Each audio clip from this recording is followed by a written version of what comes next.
લઈને આવ્યા છે અને ભરતજીને નવડાયા, કપાળમાં તિલક કર્યું, ચંદનનું પુષ્પની માળા પહેરાવી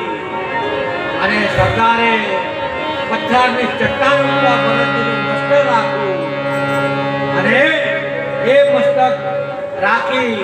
હાથમાં ચમકતી તલવાર લીધી ધારદાર અને હારે ભદ્રકાલીની મૂર્તિ હતી અને ભદ્રકાલીને